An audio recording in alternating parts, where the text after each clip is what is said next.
sam svega godinu i pol dana kad se to sve dogodilo. Imam prostrijenu ranu ispod lijeve ruke. Taj geler je prošao nekoliko milimetara od srca i na svu sreću ostao sam živ. Krvario sam nekih 3 dana u podrumu. Zapravo nisu znali da sam ranjen nekih možda dan i pol, dok nisu sasvim slučajno vidjeli da zapravo krvarim. I onda me je stric uzeo i tu dolje preko ovoga polja nosio do prkosa. Ne može se dijete od godinu i pol dana sjetiti šta se dogodilo tada. Međutim, Škabrnja je pala 18. dogodio se pokolj šta se dogodilo. Ili kako ste ostali živi? Oni su odlazili od kuće do kuće. U kojem ste to podrumu bili? Kako vas nisu našli? Tako je, mi smo zapravo bili upravo u podrumu iza ove zgrade. Znači odmah tu ova velika kuća i to je bio jedan veliki podrum gdje je bilo nas 40-ak, 50-ak po pričama drugih susjeda i mještana. Oni su ti susjedi, odnosno Škabrnjani, oni su čuli kako su dan poslije, znači 19.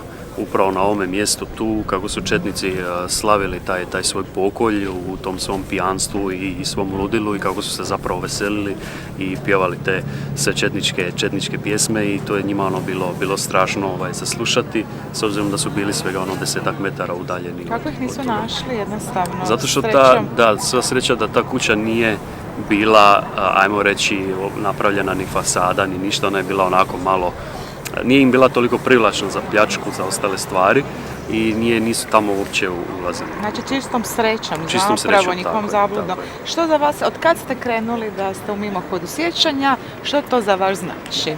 Da, pa ja sam dugi niz godina sam izbjegavao ovakve situacije, pogotovo dok sam bio mlađi, onda sam bio nekako ono što se kaže i emotivniji i to me sve diralo na nekakav posebniji način, ali onda kako sam s godinama odrastao sam shvatio da jednostavno naša priča mora biti ispričana za sve one mlađe generacije koje dolaze, jer ako mi nećemo pričati o tome, tko će onda pričati, tko će ostaviti to u nekakvo nasljeđe da se ne zaboravi.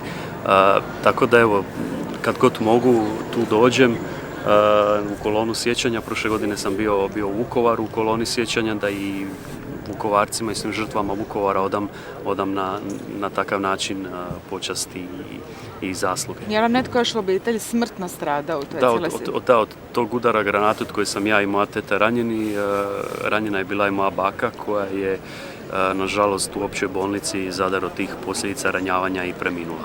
Oprost je uvijek zapravo i dio kulture zapravo u kojoj može se nešto napraviti oko toga. Što je sa zaboravom?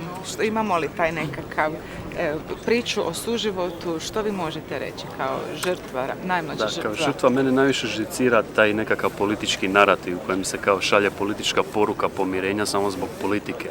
Znate, mi Škabrnjani nismo spremni oprostiti samo zbog politike. Mi smo spremni oprostiti onda kad svi oni zločinci koji su činili ta zlodjela na području Škabrnje i ne samo Škabrnje nego i susjednog mjesta Nadin, koji je isto tako bitno napomenuti, dok svi oni ne odgovaraju za te zločine, dok se Škabrnji ne vrati ratna odšteta, jer nemojmo zaboraviti da je Škabrnja u kompletnosti uništena, da nije bilo kuće koja nije bila zapaljena, uništena, opljačkana, gdje su vagoni i vagoni ukradene robe odlazili prema Kninu, koja nikada nije zapravo niti vraćena. I to nas Škabrnjane jako boli i dok se takvi nekakvi preduvjeti za takve stvari ne stvore, oprosta nažalost neće biti. A ono što ja uvijek volim reći, znači ja nisam nekakav ostrašćen mržnjom ili s nečim, dakle svi oni pripadnici srpske nacionalnosti kojima je iskreno žao i koji se kaju su i više nego dobrodošli u Škabrnju i u Vukovar pokloniti se škabrnjskim i vukovarskim žrtvama, a svi oni koji zapravo politički dolaze samo zbog politike, zbog nekakvih koalicija i slično, nisu nikako dobrodošli. Jeste li vi potpisali ovaj dio oko...